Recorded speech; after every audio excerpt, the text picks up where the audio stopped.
नमस्कार, आप देख रहे हैं 20 मिनट में 20 खबरें। मैं हूं आपके साथ मनीष शर्मा। हम अगले 20 मिनट में आपको देश और दुनिया की 20 ऐसी खबरें बताने वाले हैं जो इस वक्त न केवल सुर्खियों में है बल्कि दिलचस्प और अहम भी है। तो चलिए शुरू करते हैं 20 मिनट में 20 खबरों का सिलसिला।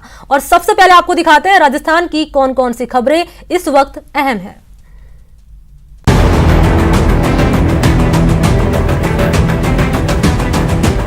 कार की ऐसी हालत हो गई है कि रूह कांप जाए। पुर्जा पुर्जा होकर कार इस कदर बिखर गई है कि पहचानना मुश्किल है कि ये कौन सी कार है।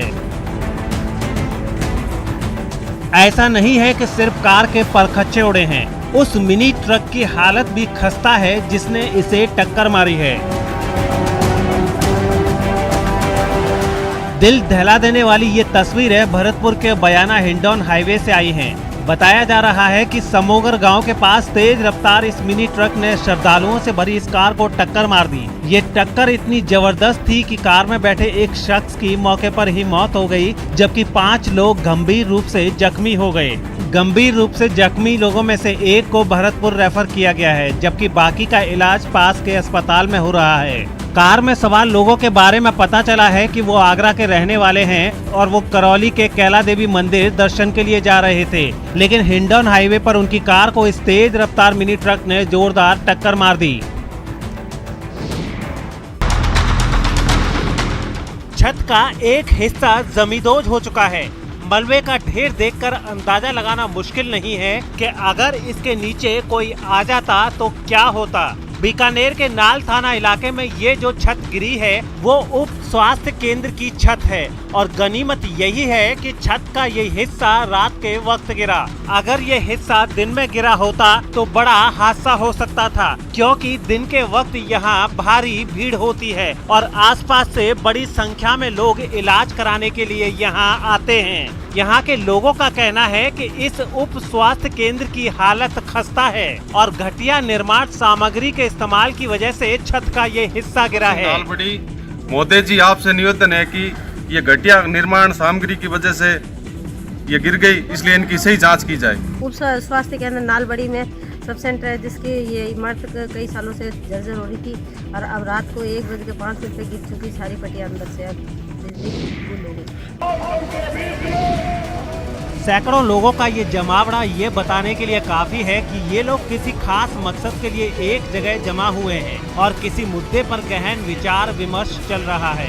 सैकड़ों लोगों की भीड़ की ये तस्वीर भरतपुर जिले के रायपुर गांव की है। यहाँ गांव वालों ने एक महापंचायत बुलाई थी, जिसमें ये फैसला हुआ कि अगर 17 जनवरी तक उनकी मांगे नहीं मानी गई तो फिर 20 जनवरी को जयपुर आगरा हाईवे पर कॉलोनी के पास जाम लगा देंगे।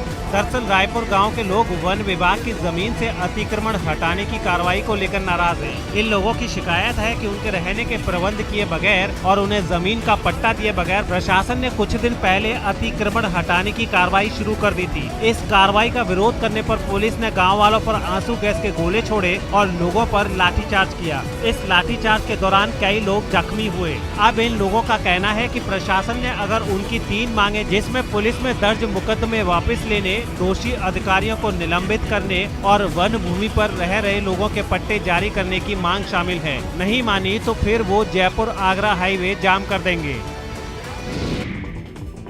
किसान आंदोलन के खिलाफ महापंचायत, हाईवे को खाली कराने का अल्टीमेटम। अलवर के शाहजहांपुर बॉर्डर से आंदोलन कर रहे किसानों को हटाने के लिए आर पार के मूड में आ गए हैं। बॉर्डर के पास राजस्थान और हरियाणा के करीब 35 गाँव के लोग एकजुट होकर अल्टीमेटम दे रहे हैं कि आंदोलनकारी हाईवे को खाली करें, नहीं तो जबरन हाईवे खाली करना पड़ेगा। हम धरना पर ना बैठे जी, तो हाईवे पर बैठे हैं। किस तरह हाईवे पे ना बैठे, हम तो किस मांग को लेकर बैठे हैं आप? काम किए हमने, तो मार्ग रोड खुलवाना हमने तो। प्रशासन क्या कर रहा है आप? प्रशासन कह रहा है ठीक है, रूप से बातचीत कर रहा है, ठीक है, अगर हम तो आर पार की लड़ाई होगी। आंदोलनकारियों को हाईवे से हटाने को लेकर कोई नतीजा नहीं निकला तो ग्रामीणों ने फैसला लिया है। किसानों की राशन सामग्री रोकने का फैसला। आंदोलन स्थल तक आने जाने के रास्ते होंगे बंद। ग्रामीणों को चौपाल से जोड़ने का फैसला। धरना स्थल पर बाहरी लोगों के प्रवेश पर रोक। ग्रामीणों का आरोप है कि आंदोलन की वजह से उनका रोजगार और काम धंधा चौपट हो गया है। साथ ही रूट डाइवर्ट होने से गांव में वाहनों को आवागमन बढ़ गया है। आए दिन दुर्घटनाएं हो रही हैं। पंप वाले परेशान है, ये खोखे वाले परेशान है, रोड जाम पड़ा है जी। तो थोड़ा सा एक बार जाके मानवता के नाते आप उनसे हमारी तरफ से एक बार रिक्वेस्ट करो जाके, अगर ये भाई लोग परेशानी, इनकी परेशानी को हम कैसे दूर करें, अगर आंदोलन भी चलता रहे और इनकी परेशानी भी दूर हो जाए।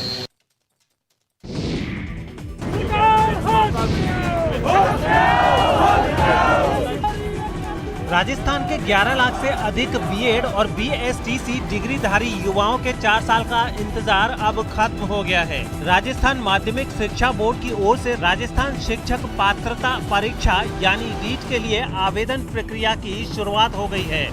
ऑनलाइन आवेदन के लिए अभ्यर्थी बोर्ड की वेबसाइट पर ऑनलाइन आवेदन कर सकते हैं। आपको बता दें कि रीट के लिए आवेदन की अंतिम तिथि 8 फरवरी है और इस बार ये परीक्षा 25 अप्रैल को 2 पारियों में होगी। पहली पारी सुबह 10 बजे से 12:30 बजे और दूसरी पारी दोपहर 2:30 बजे से शाम 5 बजे तक चलेगी। रीट के परिणाम के बाद सरकार 31,000 पदों पर तृतीय श्रेणी शिक्षक भर्ती करेगी। इससे पहले वर्ष 2017 में रीट का आयोजन हुआ था। इसके बाद से ही रीट के आयोजन का इंतजार किया जा रहा था।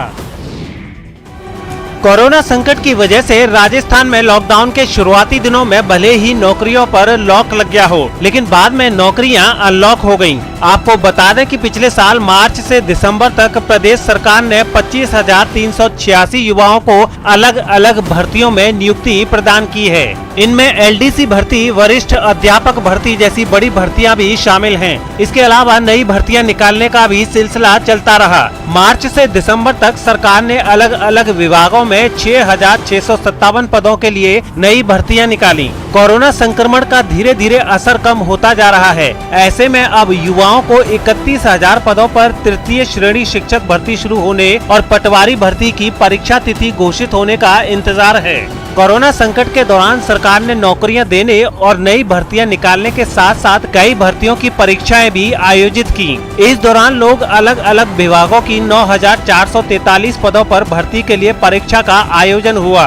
पुलिस विभाग ने 5,438 पदों के लिए कांस्टेबल भर्ती परीक्षा आयोजित की। कर्मचारी चयन बोर्ड ने 1,235 पदों की जेईएन भर्ती, 70 पदों की कृषि अन्वेषक भर्ती और 700 पदों की लाइब्रेरियन भर्ती की परीक्षाओं का भी आयोजन किया। हालांकि इनमें से जेईएन का पेपर आउट होने से अभ्यर्थियों की मेहनत पर पानी जरूर फिर गया। इसके अलावा 2,000 पदों की चिकित्सा अधिकारी भर्ती की परीक्षा का भी आयोजन हुआ।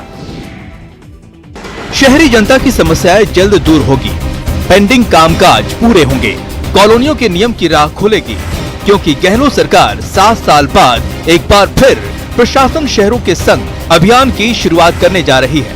यूडीएच मंत्री शांति धारीवाल ने इसके लिए अफसरों की 3 कमेटियों का ऐलान कर दिया है। जनता को ज्यादा से ज्यादा राहत दी जा सके, इसके लिए इन कमेटियों को अभियान की रूपरेखा तैयार करने को कहा गया है। इस अभियान का मुख्य लक्ष्य होगा, जहां सालों से लोग बसे हैं, उसे वहां की जमीन पर बने भवनों का पट्टा देना और निकायों के रेवेन्यू को बढ़ाना। हम वो रेवेन्यू बढ़ाने के लिए और जनता को राहत देने के लिए जिस तरीके से प्रशासन शहर की ओर चला था 2012-2013 में, तो जो पॉइंट्स उसमें दिए गए थे उनको तो लेंगे ही लेंगे, लेकिन उनके अलावा भी जो है नई नई जो समस्याएं आई हैं उन समस्याओं को हल करने का भी जो है अब वो प्रयास चालू किया है। उसमें टाइम लगेगा, 5-6 महीने लगेंगे उसकी तैयारी में। उसके बाद में फिर वो प्रशासन संघ की ओर से लगा तो उसमें सबकी रेवेन्यू बढ़ेगी, जेडीए की रेवेन्यू नहीं, छोटी छोटी नगर पालिकाओं की भी रेवेन्यू बढ़ेगी। इस अभियान में शामिल किए जाने वाले विषयों को लेकर तैयारी की जा रही है। इसके लिए कमेटियों को कई बायलॉज और नियमों का अध्ययन कर उनमें आवश्यक संशोधन करने को कहा गया है। कमेटियों से 5 फरवरी 2021 तक रिपोर्ट मांगी गई है। इस तरह जल्द ही प्रशासन शहरों के संग अभियान की शुरुआत होगी, जिससे लोगों को राहत मिलेगी और निकायों का खजाना भी भरेगा।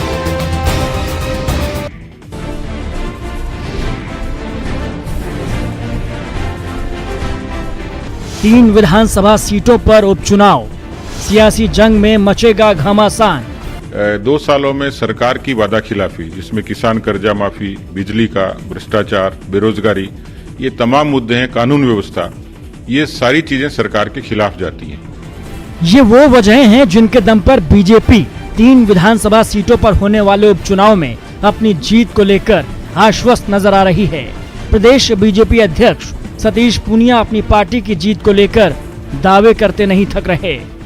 मैं पक्का दावा करता हूं, दावा ही नहीं भरोसा है कि हम तीनों जगह जीतेंगे। बीजेपी के प्रदेश अध्यक्ष सतीश पूनिया की अगुवाई में 3 विधानसभा सीटों पर होने वाले उपचुनाव को लेकर पार्टी कार्यालय में बैठक हुई। निकाय और विधानसभा उपचुनाव तैयारी को लेकर बैठक में केंद्रीय मंत्री अर्जुन मेघवाल, उपनेता राजेंद्र राठौर, संगठन महामंत्री चंद्रशेखर, सांसद सीपी जोशी समेत कई बड़े नेता शामिल रहे। हालांकि ये उपचुनाव पूनिया के नेतृत्व की अग्नि परीक्षा भी साबित होगी। तो चलिए 20 मिनट में 20 खबरों में आपको दिखाते हैं अब दूसरे प्रदेश की खबरें।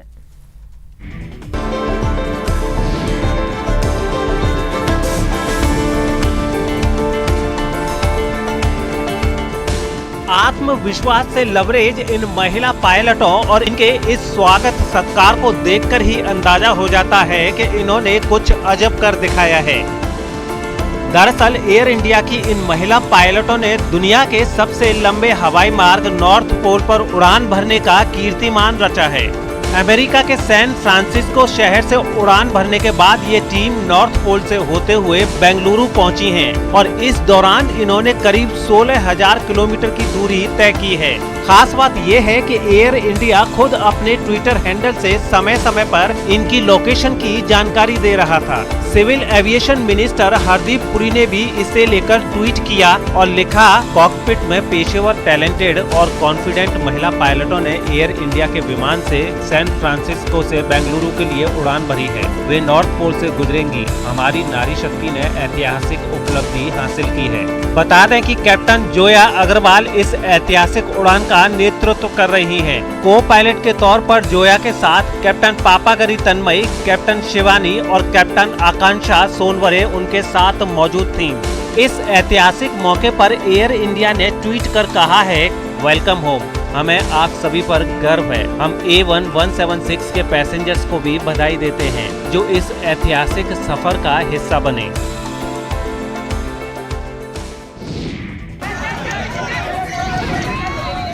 कृषि सुधार कानूनों के खिलाफ किसानों के आंदोलन में कई रंग देखने को मिल रहे हैं। इसी कड़ी में दिल्ली गाजीपुर बॉर्डर के NH 9 पर दंगल का आयोजन किया गया। इसमें देश भर से पहलवान आए, इनमें महिला पहलवान भी शामिल थीं। दिल्ली गाजीपुर बॉर्डर पर किसानों के आंदोलन को 1 महीने से ज्यादा हो गया है। ऐसे में किसान आंदोलन में कई रंग देखने को मिल रहे हैं। इसी कड़ी में दिल्ली गाजीपुर बॉर्डर NH 9 पर एक दंगल का आयोजन किया गया, जिसमें देश भर से पहलवान आए, जिनमें महिला पहलवान भी शामिल थीं। इस दंगल को देखने के लिए हजारों की तादाद में किसान भी इकट्ठा हुए थे। वहीं जीतने वाले पहलवानों को जीत के बाद पुरस्कार भी दिए गए।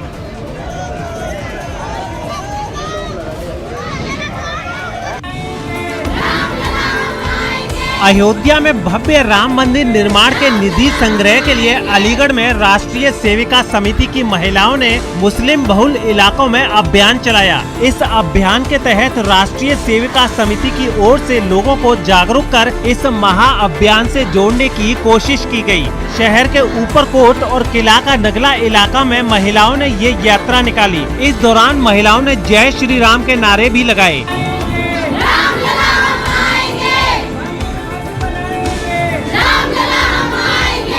निधि समर्पण अभियान मकर संक्रांति यानी 15 जनवरी से शुरू होगा।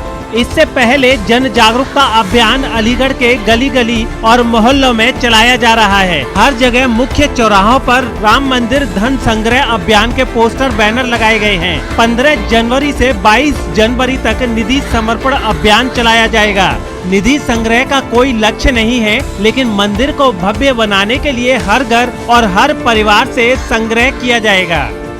हाँ, सभी का समर्थन रहा है और हिंदू भाइयों ने सभी ने समर्थन किया हमारा। हरिद्वार में पुलिस ने शहर को भिखारी मुक्त करने के लिए अनोखा अभियान चलाया है। अभियान के तहत कुंभ मेला पुलिस की एक टीम सादे कपड़ों में हर की पैड़ी में जाकर भिखारियों के रहने और भीख मांगने वाली जगहों की रेकी की गई और पैड़ी के आसपास भीख मांग रहे 103 भिखारियों को भिक्षुक गृह भेजा गया। भिक्षुक गृह भेजने से पहले भिखारियों का कोरोना टेस्ट कराने के साथ ही पुलिस ने भिखारियों का हुलिया बदलने के लिए इनकी हेयर कटिंग और शेविंग भी कराई।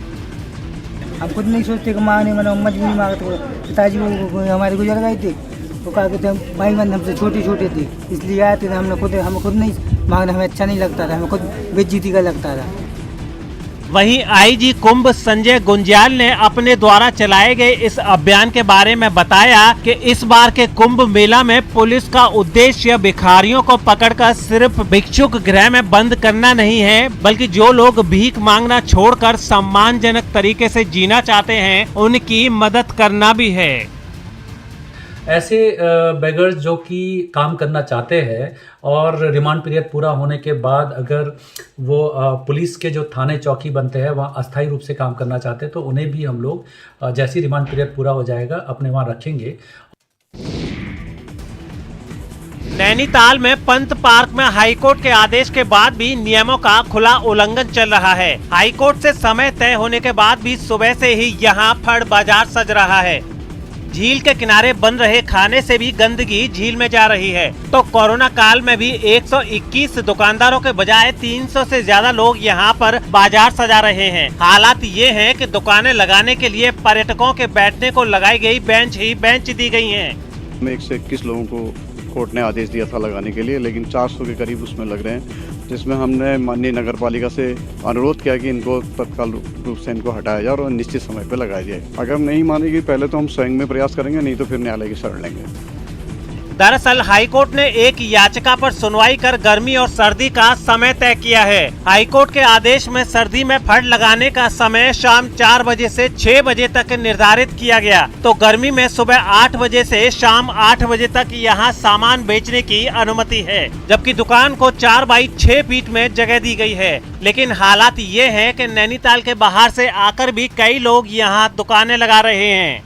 4 से 6 ये लोग कह रहे कि हमें समय कम है, तो सामान ये ला के रखे हुए हैं, कह रहे हैं अभी लगाएंगे नहीं, हम 4 बजे से लगाएंगे। इनको चेतावनी भी दे देगी, आप ये भी लगाएंगे नहीं, 4 बजे के बाद ही लगाए। लेकिन सुबह से लगे हुए हैं, सुबह से तो जो लगे थे उनको हमने चेतावनी दे दी कि और न लगाए भविष्य में, और हटा भी दिया उनको। पहाड़ की खूबसूरती पर 4 चांद लगा रहे इस हिमालय को जितना भी निहारो कम ही लगता है। सर्द आबो हवा में हिमालय की लंबी पर्वत श्रृंखला के दीदार करने बड़ी संख्या में पर्यटक आ रहे हैं। पर्यटक इन यादगार लम्हों को अपने मोबाइल कैमरे में भी कैद कर रहे हैं। नैनीताल से पंचाचुली, नंदा देवी, त्रिशूल और नंदाकोट की पहाड़ियों के साफ और खूबसूरत नज़ारे देखे जा सकते हैं। लेकिन हमें उम्मीद थी शायद स्नोफॉल मिलेगा, लेकिन वो नहीं मिला। लेकिन हिमालय की चोटियाँ बहुत अच्छी लग रही हैं यहाँ से, और मतलब वेदर जो है बहुत प्लेजेंट है, अच्छा है। नहीं, बिल्कुल भी नहीं सोचा था, सोच से बहुत ही अच्छा है, बहुत अच्छा है सब कुछ। बहुत अच्छी प्लेस है यहाँ, देखने लायक है और बहुत अच्छी जगह है, बस ठंड थोड़ी काफ़ी है बिहार के अकॉर्डिंग। दरअसल दिसंबर से फरवरी तक हिमालय के ऐसे ही दर्शन पहाड़ों में होते हैं, जिसको देखने भारी संख्या में यहाँ पर पर्यटक आते हैं। हालांकि कोरोना के बाद यहाँ आवाजाही कम होने से कारोबार को नुकसान जरूर हुआ है, लेकिन अब इन स्थानों पर एक बार फिर रौनक बढ़ने लगी है। ये कोरोना काल होने की वजह से काफी प्रॉब्लम्स आई थी, अब हल्का हल्का मतलब ये काम उठ रहा है, दिख रहा है हमको, मतलब यहाँ पर्यटक दिख रहे हैं, हिमालय व्यू वगैरह भी दिखाई दे रहा है यहाँ पर से, तो मेरे को लग रहा है कि हल्के हल्के काम उठेगा, हल्के हल्के मतलब लोग बाग मतलब अपना जीवन व्यापन अच्छे ढंग से कर सकेंगे। पहाड़ हमेशा से लोगों को सुकून देने वाली जगह रही है। एक तो यहाँ की खुशनुमा आबो हवा और दूसरी यहाँ की बेमिसाल खूबसूरती किसी को भी अपनी ओर आकर्षित करती है। और जब हिमालय के अद्भुत नज़ारे देखने को मिले तो भला कोई कैसे न यहाँ आए।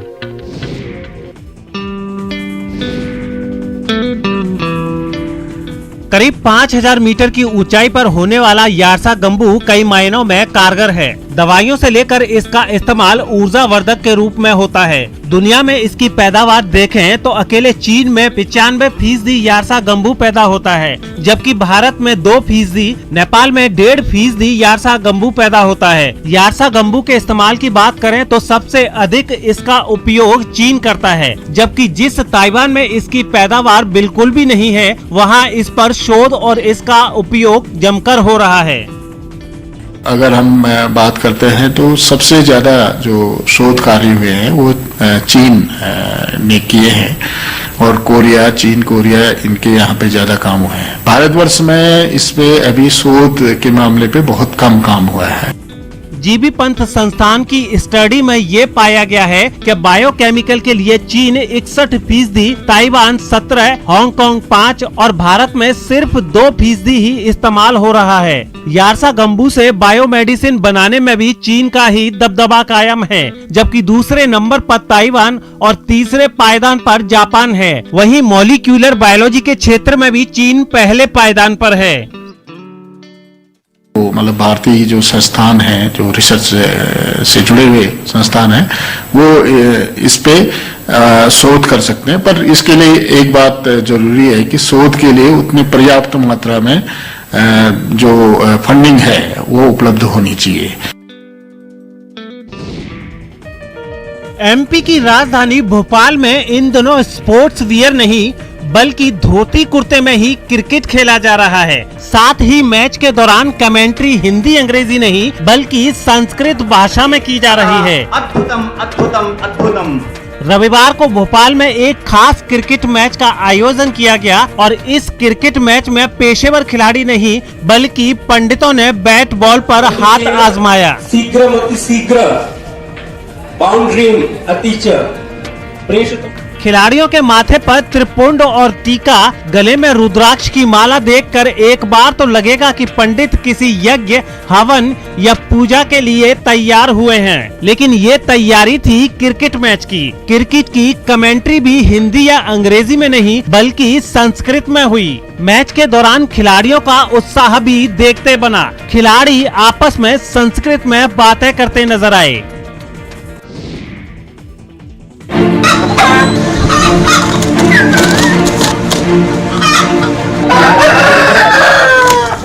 तस्वीरें तमिलनाडु के रामनाथपुरम की हैं, जहां इन मुर्गों को लड़ाई के लिए तैयार किया जा रहा है।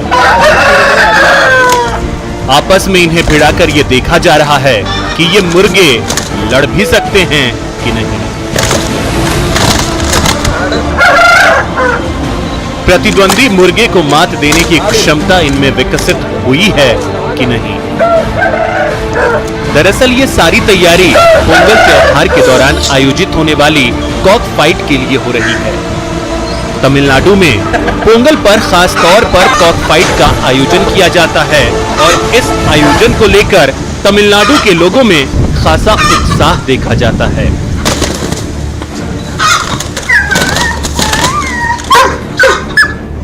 पोंगल पर होने वाले कॉक फाइट की तैयारी महीनों से की जा रही है। लड़ाई में शामिल होने वाले मुर्गे की डाइट का खास ख्याल रखा जा रहा है। इन मुर्गों की मालिश भी रोजाना हो रही है। इनकी ताकत को आजमाने के लिए फाइट का मॉक ड्रिल भी किया जा रहा है और प्रतिद्वंदी को परास्त करने वाला योद्धा तैयार किया जा रहा है। तो 20 मिनट में 20 खबरों में आपको दिखाते हैं अंतर्राष्ट्रीय जगत की खबरें।